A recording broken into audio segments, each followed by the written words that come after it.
High అందరికి ఈరోజైతే నా స్టైల్లో ఎగ్ దమ్ బిర్యానీ ఎలా చేయాలో మీతో షేర్ చేస్తున్నాను. టేస్ట్ అయితే చాలా బాగుంటుంది, సింపుల్గా చేసుకోవచ్చు. చికెన్ బిర్యానీ మించిన టేస్ట్ ఉంటుందండి, చాలా చాలా బాగుంటుంది. ఒకసారి ఇలా ట్రై చేయండి. ప్యాన్లో కొంచెం ఆయిల్ వేసి పసుపు, కారం, ఉప్పు కొద్దిగా వేసేసుకొని బాయిల్ చేసిన ఎగ్స్ ఒక 6 అయితే వేసుకున్నాను. నార్మల్గా ఎగ్ వేయడం కన్నా ఇలా ఆయిల్, ఉప్పు, కారం వేసి రోస్ట్ చేసుకుంటే బాగుంటుంది అనేసి. నెక్స్ట్ ఇవి మంచిగా వేగిపోయిన తర్వాతకి సైడ్ తీసేసుకోండి. ఇదే ఆయిల్లో బగారాకు, స్పైసెస్ కొంచెం ఒక్కొక్కటిగా మీకు ఎక్కువ మళ్ళీ పిల్లలు తినలేరు కాబట్టి అలాగే రెండు పచ్చిమిర్చి, ఒక బిగ్ సైజు ఆనియన్ ఒక్కటే సరిపోతుంది. ఎందుకంటే టొమాటో కూడా వేస్తున్నాం కాబట్టి. ఆనియన్ మంచిగా మగ్గిన తర్వాతకి టొమాటో కూడా మీడియం సైజువి ఒక 2 తీసుకున్నాను. కొంచెం కొత్తిమీర, పుదీనా, కరివేపాకు.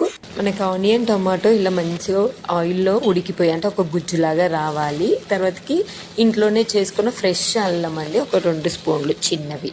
ఇది కొంచెం పచ్చిదనం పోగానే నేను పచ్చి బఠానీలు కూడా వేస్తున్నాను.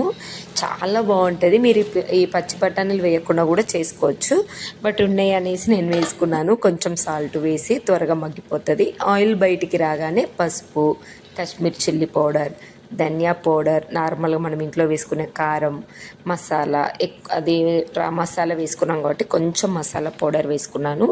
తర్వాతకి ఒక 1/2 కప్ వరకు పెరుగు అండి, మంచి గ్రేవీ వస్తుంది అన్నట్టు. తర్వాతకి బాయిల్ చేసుకున్న 3 పొటాటోని ఇలా కట్ చేసి కొంచెం పెద్ద సైజుగానే వేసుకోవాలి. ఉడికించినవి, నేను ఎక్కువ ఉడికించలేదు, నార్మల్గా ఉడికించాలి ఎందుకంటే మనకు ఆయిల్లో మగ్గిపోతుంది కాబట్టి. తర్వాతకి కొంచెం వాటర్, ఎక్కువ వాటర్ కాదు, మనకి ఒక చిన్న కప్ అంతా ఒక 1/2 కప్ అలా వేసుకోండి. ఎక్కువ గ్రేవీ ఏమీ లేకుండా, ఎందుకంటే రైస్ నేను ఆల్రెడీ 90% కుక్ చేసుకుంటున్నాను. ఇంక ఇప్పుడు మనం అన్ని మసాలాలు, ఉప్పు, కారం సరిపోయాయి అనేసి చూసుకోండి. ఇలా థిక్గా ఉంటే మనకి రైస్ కూడా దీనిపైన రైస్ వేసినా కూడా కింద మాడవ్వదు అండ్ రైస్ కూడా పొడి పొడిగా వస్తుంది అన్నట్టు. సో సాల్ట్ కొంచెం తక్కువ ఉంటే వేసేసుకున్నాను. నెక్స్ట్ ఆయిల్ కొంచెం పైకి రాగానే ఉడికించిన రైస్ చూసారు కదా, కొంచెం పాతవి తీసుకోవాలి. మనము చికెన్కైనా లేదంటే ఎగ్ బిర్యానీ ఏది చేసినా బిర్యానీ ఐటమ్స్ పాత రైస్, బాస్మతి రైస్ తీసుకుంటే రైస్ ఎక్కువగా వచ్చేస్తుంది. రైస్ వేసుకున్న తర్వాతకి ఫ్రై చేసిన ఆనియన్స్ వేసుకున్నాను. నెక్స్ట్ కొత్తిమీర, పుదీనా కూడా వేసేసుకున్నాను.